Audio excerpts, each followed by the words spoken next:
Imagine a traditional biomanufacturing facility.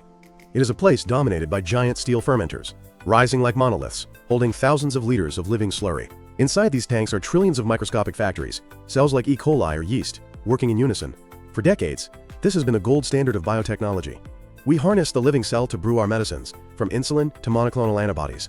But there is a fundamental problem with this model. The cell is a fickle partner. It has its own agenda, which includes survival, reproduction, and homeostasis. These goals often conflict with the engineer's desire to produce a specific molecule. The cell is a black box, a fortress of membranes and regulatory networks that resists tampering. But what if we didn't need the cell?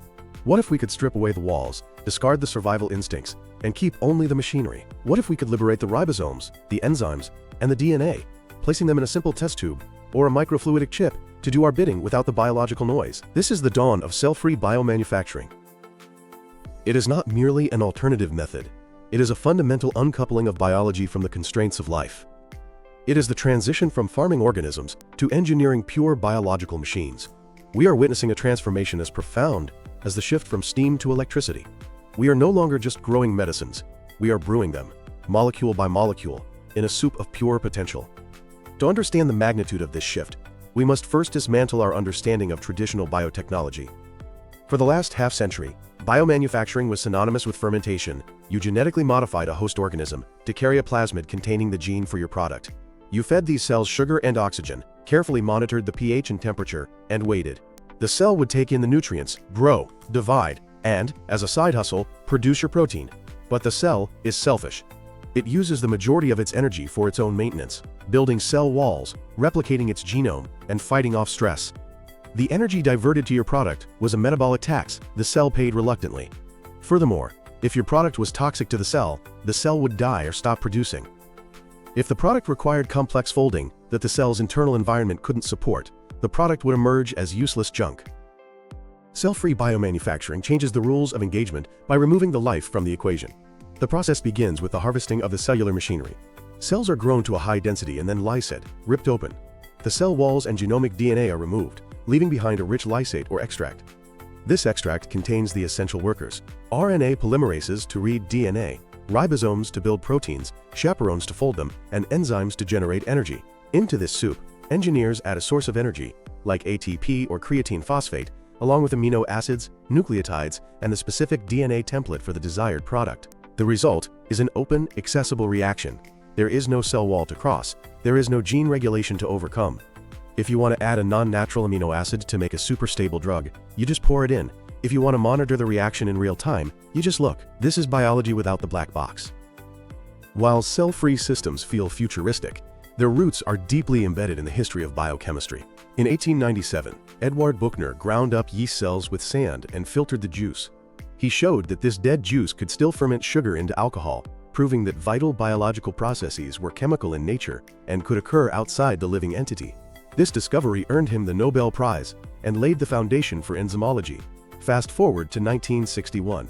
Marshall Nierenberg and Heinrich Matthey used a cell-free system derived from E. coli to decipher the genetic code. They added synthetic RNA made entirely of uracil to the extract and watched as the ribosomes churned out a protein made entirely of phenylalanine. It was the Rosetta Stone of biology, and it was only possible because they had stripped away the confusing complexity of the living cell to focus on the pure mechanics of translation. For decades, however, these systems were mere curiosities, tools for basic research, too inefficient and expensive for making actual products. They ran out of energy quickly, the proteins degraded, and the yields were microscopic. It wasn't until the early 2000s, with the pioneering work of researchers like James Swartz at Stanford and Michael Jewett at Northwestern, that cell-free systems began to evolve from laboratory toys into industrial engines. They cracked the code on energy regeneration, figuring out how to mimic the cell's own metabolism, specifically oxidative phosphorylation, in the test tube to keep the reaction running for hours or even days. Not all cell-free systems are created equal. Just as a mechanic chooses a different engine for a race car versus a tractor, bioengineers choose different chassis for their cell-free reactions. The most common system is derived from E. coli. It is cheap, robust, and incredibly efficient. Modern E. coli systems can produce grams of protein per liter of reaction in just a few hours, yields that rival high-density fermentation. Because bacteria are simple, their machinery is streamlined. This system is the go-to for producing simple therapeutic proteins, industrial enzymes, and novel materials. However, E. coli lacks the sophisticated machinery to add complex sugar chains, known as glycosylation, to proteins, which is essential for many human antibodies. For those complex tasks, we have the specialist, wheat germ extract. Derived from the embryos of wheat seeds, this eukaryotic system is prized for its ability to fold complex proteins that would clump together in bacterial systems. Wheat germ has a unique advantage. It is remarkably free of endogenous genetic information that could interfere with the process, resulting in a very clean product. It is often used for high-throughput screening of human proteins in drug discovery. Then there are the mammalian mimics, CHO and HeLa lysates. For high-value human therapeutics, we often need the machinery of a mammal. Extracts from Chinese hamster ovary cells or human cell lines contain the endoplasmic reticulum remnants needed to perform complex folding and post-translational modifications. Historically, these were low-yielding and expensive. However, recent breakthroughs by companies like Lenio Bio and others utilizing CHO lysates have boosted yields significantly. These systems are crucial for making biologics, the complex antibodies and fusion proteins that dominate modern medicine. At the extreme end of the spectrum lies the pure system, protein synthesis, using recombinant elements. Instead of using a crude soup of smashed cells, the pure system is built from scratch. Scientists purify every single component individually, the 20 tRNA synthetases, the ribosomes, the initiation factors, and mix them in precise ratios. It is the ultimate known biology. Because it contains nothing unnecessary, it is perfect for clean applications, where absolutely no contamination from native cellular proteins can be tolerated. Why go to the trouble of extracting the machinery? Why not just let the cells do the work? The answer lies in the limitations of life itself. First, there is the speed of chemistry. In traditional fermentation, the design-build-test cycle is slow. You design a DNA plasmid, transform it into a cell, wait days for the colony to grow, induce expression, harvest, and purify. If it fails, you start over. It takes weeks. In cell-free systems, you can use linear DNA directly from a PCR reaction. You don't need to clone a plasmid or transform a cell. You simply print your DNA, throw it in the mix, and have protein in 4 hours. This accelerates the cycle of innovation from months to days. During outbreak scenarios, this speed allows researchers to screen thousands of viral antigens for vaccine candidates in the time it takes traditional labs to grow a single starter culture. Second, consider the open environment. A living cell is a fortress. It carefully controls what enters and exits. If you want to introduce a non-natural chemical to modify your protein, the cell membrane might block it, or an efflux pump might spit it out. In a cell-free reaction, the environment is open. You have direct access to the cytoplasm. You can adjust the pH, the redox potential, or the salt concentration in real time. You can add non-canonical amino acids that don't exist in nature, allowing for the creation of bio-better drugs with enhanced stability or novel functions. Third, we have tolerance to toxicity. This is perhaps the killer app for industrial chemistry. Many valuable molecules, potent antibiotics, membrane proteins, or viral components are toxic to the cells that make them. Producing a toxin inside a living cell is like building a bomb inside a factory. Eventually, the factory blows up. Cell-free systems are dead. They don't care if the product is toxic. They will happily churn out potent cytotoxins for cancer therapy or antimicrobial peptides that would instantly kill a living host strain. Finally, there is the concept of distributed manufacturing, or the pharmacy in a backpack. Living cells require a cold chain. They need to be kept frozen, then carefully thawed and cultured in sterile environments. You cannot easily ship a fermenter to a battlefield or a remote village. Cell-free systems, however, can be lyophilized or freeze-dried. The extract, the energy source, and the DNA can be dried into a powder or a pellet. This powder is stable at room temperature for months or even years. To activate it, you simply add water. This capability has birthed the concept of just-in-time manufacturing. Imagine a doctor in a disaster zone, carrying a kit of freeze-dried pellets. She diagnoses a patient, adds water to the specific pellet for that disease, and 3 hours later, she has a dose of a sterile, therapeutic protein. No cold chain, no giant factory, just biology on demand.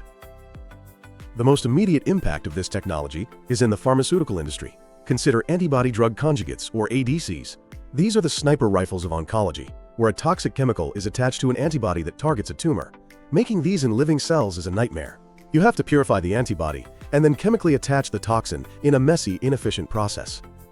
Companies like Sutro Biopharma use a cell-free system to revolutionize this. Because the system is open, they can use non-natural amino acids to create specific docking sites on the antibody. The toxin snaps into these sites with Lego-like precision. The result is a homogeneous, safer, and more effective drug. Then there are vaccines. When a new pathogen emerges, speed is everything. Cell-free systems enable distributed vaccine manufacturing. In a pandemic, central labs could email the DNA sequence of a new viral antigen to distributed manufacturing hubs around the world. These hubs, equipped with stockpiles of freeze-dried cell-free extract, could print the DNA and start brewing vaccines immediately. Companies like Vaxcyte have utilized cell-free technology to produce complex conjugate vaccines that are notoriously difficult to make in cells because the necessary enzymatic pathways interfere with cell wall synthesis. In the cell-free pot, those pathways run unhindered. We are also seeing the rise of personalized medicine. The holy grail of oncology is the neoantigen vaccine. Every tumor has unique mutations. Ideally, we would sequence a patient's tumor, identify the unique mutant proteins, and manufacture a vaccine that trains the immune system to attack those specific targets. Traditional manufacturing cannot scale to produce a unique drug for every single patient. Cell-free biomanufacturing is uniquely suited for this.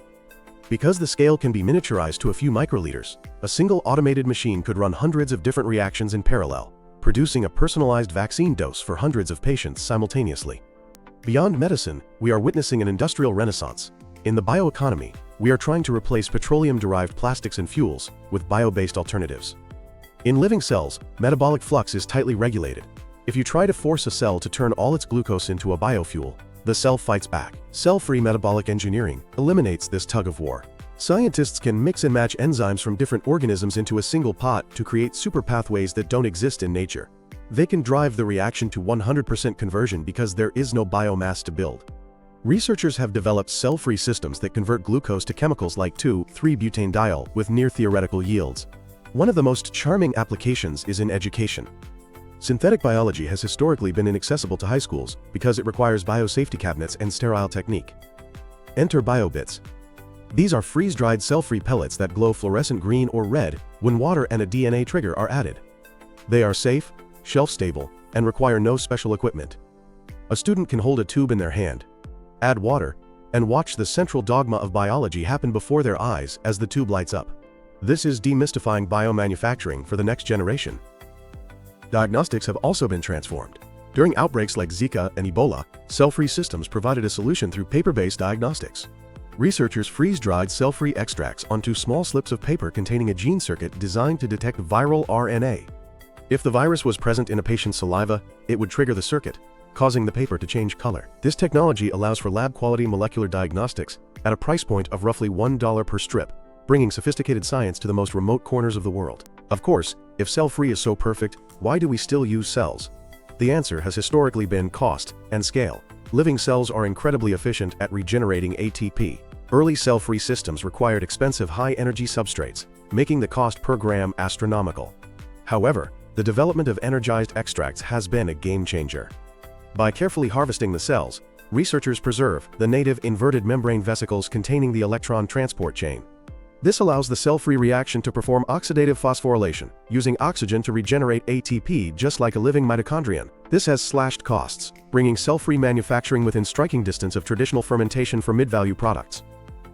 Scale-up is another challenge. Fermentation engineers know how to build 200,000-liter tanks. Scaling up a cell-free reaction is different, because the reaction generates massive heat and requires rapid oxygen transfer. In a giant tank, the center would suffocate. Therefore, scale-up in this field often looks more like scale-out.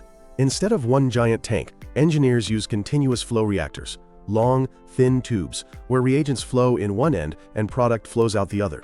This allows for precise control of the environment. As we look toward the 2030s, the line between cell-free and synthetic life will blur. The ultimate goal for many is the artificial cell. Using the pure system as a base, researchers are encapsulating these reactions inside lipid vesicles to mimic a cell membrane. They are adding gene circuits that allow these bubbles to communicate, sensing chemical signals and releasing drugs in response. Imagine an artificial cell injected into the bloodstream. It acts like a white blood cell, sensing a tumor marker and synthesizing a toxin right at the site of the cancer. This is the realm of programmable therapeutics. Then there is manufacturing on Mars. Space travel imposes the ultimate supply chain constraint. You cannot ship insulin to Mars. The radiation would destroy it. NASA is looking to cell-free biomanufacturing as the solution. Astronauts would carry tubes of lyophilized extract and a digital library of DNA sequences. If an astronaut gets an infection, they download the sequence for the antibiotic, print the DNA, add it to the extract with recycled water, and brew the medicine on the spot. This astropharmacy is essential for deep space missions. We must also consider the sustainability of this shift. Traditional pharma is surprisingly dirty. using massive amounts of water and single-use plastics. Cell-free biomanufacturing offers a path to green manufacturing. Because the reactions are cleaner and faster, the footprint of a factory is smaller. There is less biomass waste because you aren't growing tons of yeast cell bodies that you just throw away. Furthermore, the ability to decentralize manufacturing changes the economics of global health. A small facility in a developing nation could produce monoclonal antibodies for local needs using imported, stable extracts, bypassing the need for massive capital investment in traditional fermentation infrastructure. For 3 billion years, the machinery of life was locked inside the cell, evolving solely for the propagation of the species.